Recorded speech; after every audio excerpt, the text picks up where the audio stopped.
Merci beaucoup, Shmuel Trigano.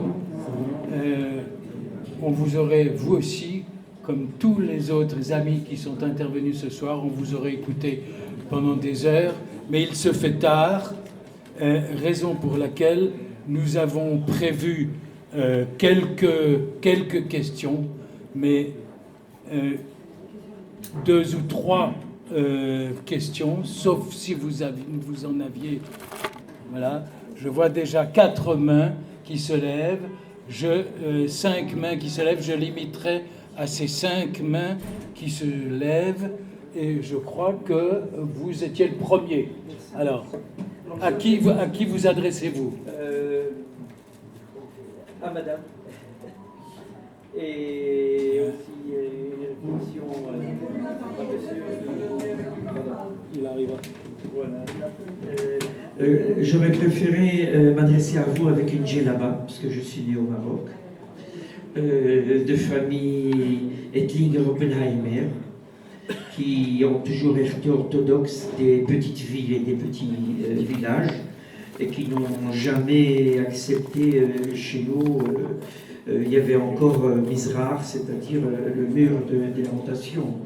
Je voulais savoir, quand vous avez été très influencé par vos grands-parents, est-ce qu'ils sont de Berlin ou est-ce qu'ils sont de petites villes et villages? Parce que je suis très étonné.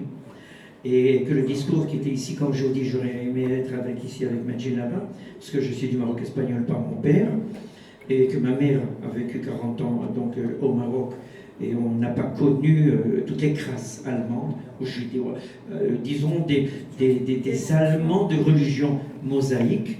Et si plus de la moitié de la population en Israël est d'origine du Moyen-Orient et d'Afrique du Nord, j'ai comme l'impression que le discours qui s'est tenu ici était de l'Israël ashkénaze. En 1966, voilà, c'est ma question. Et en 1966, à l'école, mes copains de classe disaient, quand est-ce qu'il y aura la paix entre la paix? Pourquoi est-ce qu'on a parlé que du monde ashkénaze en fait? Quelle est votre question, s'il vous plaît? Pourquoi a-t-on ici parlé que de l'Israël ashkénaze? Voilà, c'est tout. Attends. Réponse.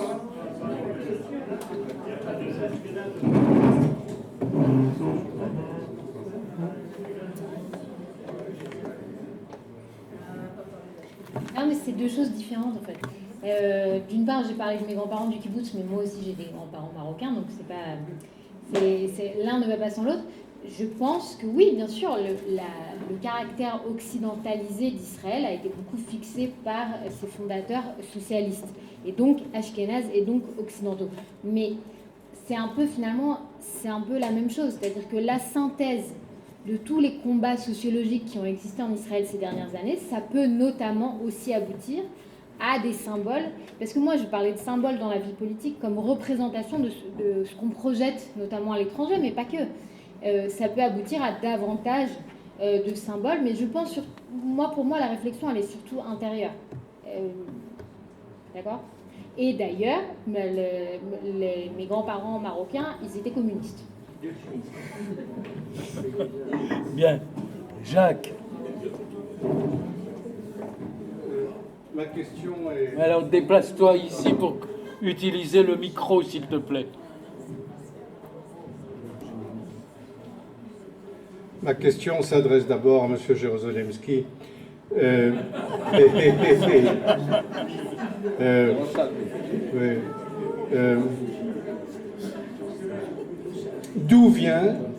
D'où part cette stratégie extraordinaire, coordonnée, d'antisémitisme, d'antisionisme, d'antijudaïsme?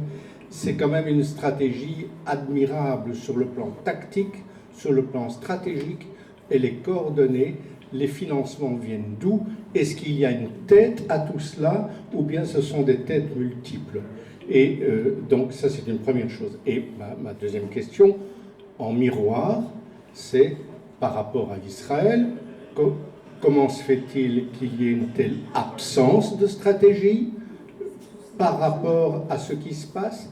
On ne voit pas une action coordonnée, forte, rapide, telle qu'elle devrait être.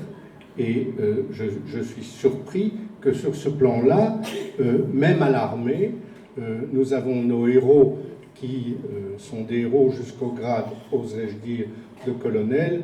Au-delà du grade de colonel, on entre dans la politique avec une vision peu militaire.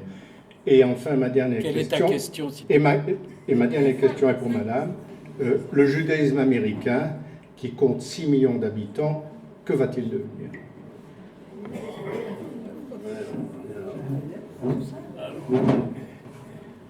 Je crois que c'est pas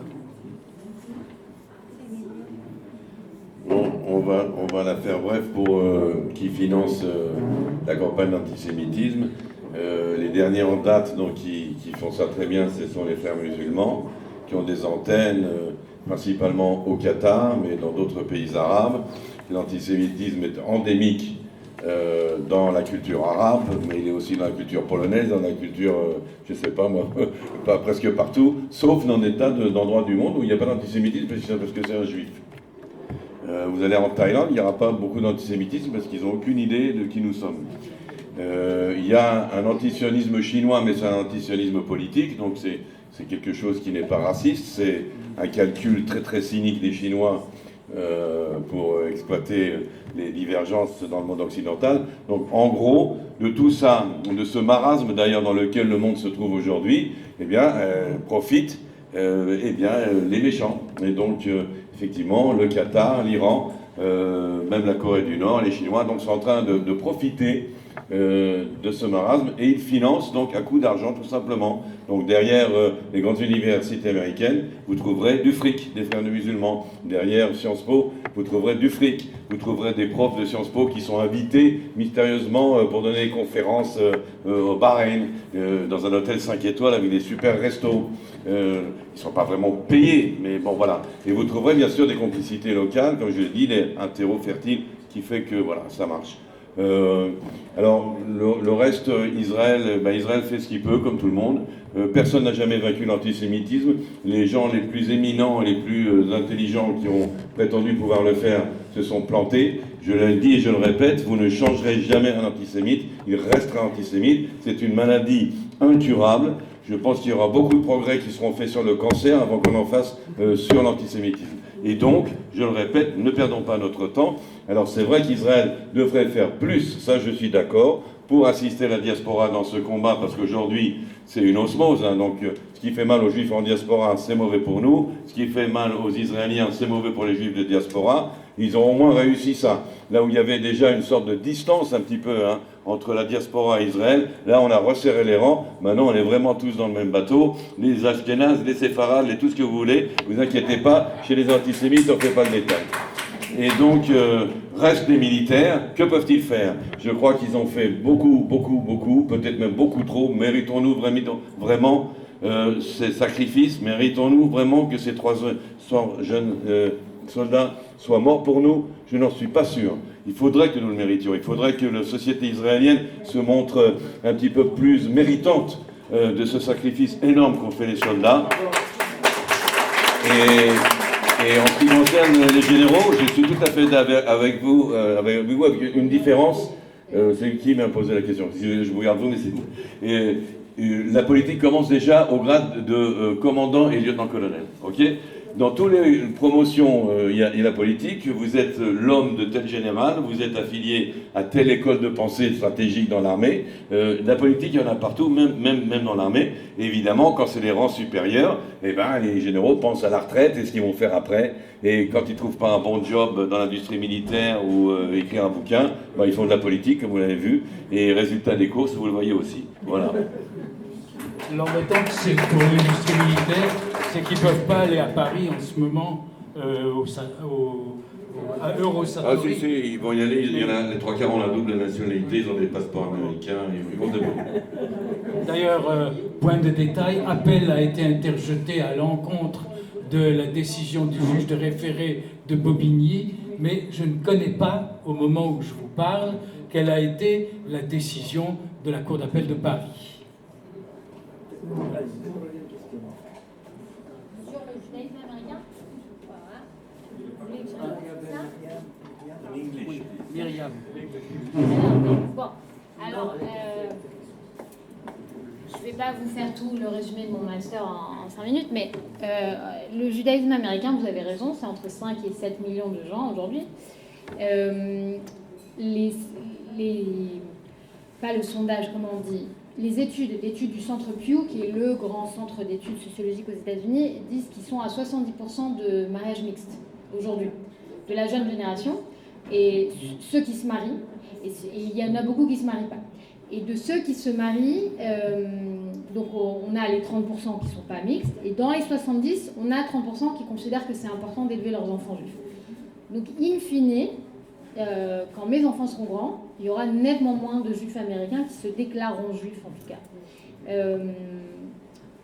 Le 7 octobre, c'est un tournant dans leur vie, c'est-à-dire que ceux qui étaient en train peut-être progressivement de s'éloigner ont retrouvé une raison de s'identifier en tant que juif. Donc c'est important. Le prochain Pew, ils font ça tous les 5-10 ans. Donc dans 5 ans, on verra si ça a un impact. Parce qu'à côté de ça, tous les voyages Taglit, toutes les choses qu'on faisait pour renforcer leur identité, c'était en train de s'effondrer. Donc on va voir ce qui va se passer dans 5 ans, dans 10 ans. Cette génération qui a vécu le Corona et le 7 octobre, on va voir comment elle sort de tout ça. Déjà, s'ils comprennent si c'est des hommes ou des femmes et avec qui ils ont envie de se marier. Voilà. Cette génération-là, elle est un peu... Et donc, à ce moment-là, ce sera la question. Mais in fine, aujourd'hui, ils sont en train de disparaître à l'assimilation à très, très grand.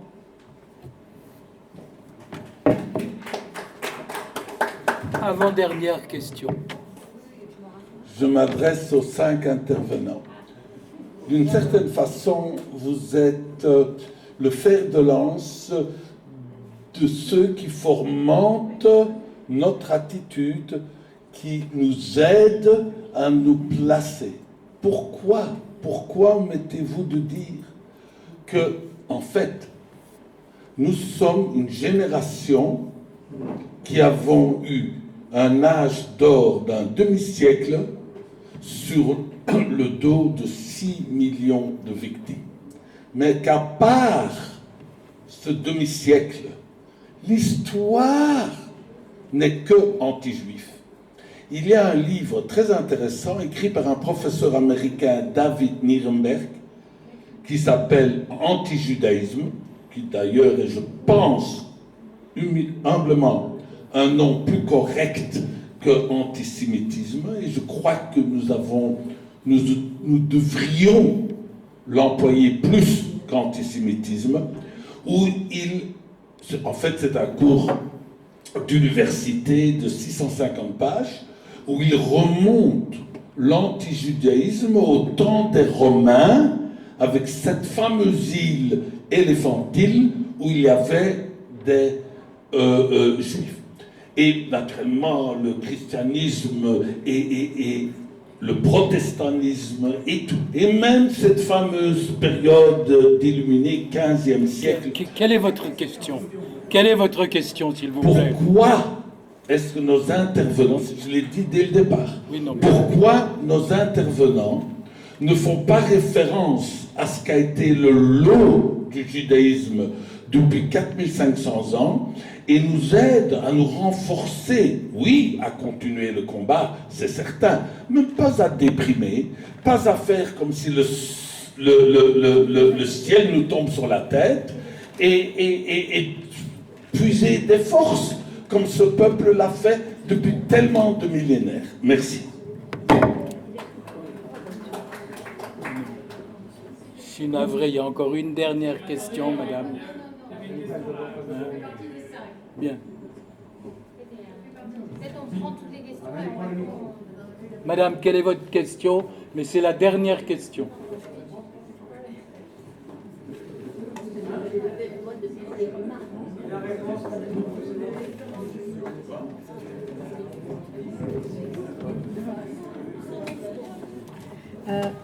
C'est pas une question, c'est une synthèse. Mais oui, si je peux mettre une petite pierre. On sait que Taguieff et Paul Yakov ont beaucoup écrit sur l'antisémitisme, donc c'est jamais évident de compléter leur recherche. Moi, j'ai retenu plutôt René Girard, avec sa thèse sur le mimétisme.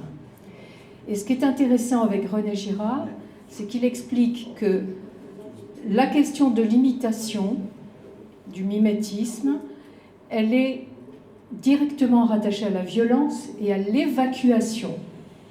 On évacue en fait l'original pour ne garder que la copie.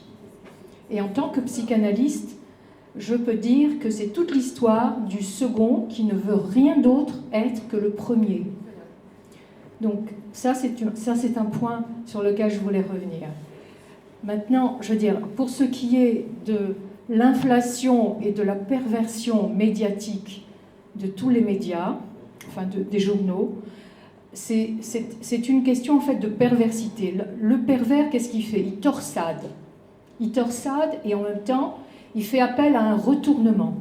Et toute l'histoire du retournement, on l'a vécu. C'est-à-dire que d'un seul coup, je veux dire, on n'est plus la personne qui est, comment dire, non, on n'est plus considéré, on est complètement minimisé, on est mis entre parenthèses et on ne retient que le discours des minorités actives. Parce qu'il y a un vrai phénomène, il n'y a plus de leaders, donc ces jeunes qui sont perméables et qui veulent absolument s'identifier à la cause palestinienne, on le sait depuis Arafat, depuis le départ d'Arafat. Donc c'est toute la question du leader et d'une cause de minorité active. Donc les Palestiniens occupent aujourd'hui la place des minorités actives. Voilà, c'est tout ce que je voulais dire. Merci madame. Non, je suis obligé de dire non et je vous prie de m'en excuser. Non, je vous prie de m'excuser madame, mais il est déjà très tard. Certes, mais acceptez mes excuses, mais on ne peut pas, il est déjà tard, il est 9h. J'aurais pu vous poser ma question déjà. Voilà. Est-ce que, qui veut répondre à la question de notre ami? Alors, je crois que c'était une affirmation. Madame, alors, la dernière, mais très courte, s'il vous plaît. Et une question, hein? Une seule. Pas une affirmation. Une seule question. À qui? À tout le groupe. C'est très difficile, madame, de poser une question. Une seule question. Ma question Ça, c'est moi qui décide. Comme l'histoire d'Israël est éternelle, comment se fait-il qu'aucun de nos conférenciers ici n'ait cité quelque chose des Mékorot? Merci de votre question très courte. Qui veut répondre? Michel. Moi, j'ai cité le psaume 83. Et moi, j'ai cité les sages d'Israël disant qu'il y avait deux figures d'Amalek qui intervenaient, l'une quand Israël est en chemin et l'autre quand Israël est sur sa terre, ce qui supposait une élucidation avec toutes sortes de références, mais on n'avait pas le temps de les citer vraiment. Absolument. Non, madame, non, madame, non, cette fois-ci, je suis obligé de vous dire non. Chers amis, le mot Mashiach madame, veut dire Siyach. Siyach, c'est le narratif. Ce sera une guerre de mots, une guerre de narratif. très bien.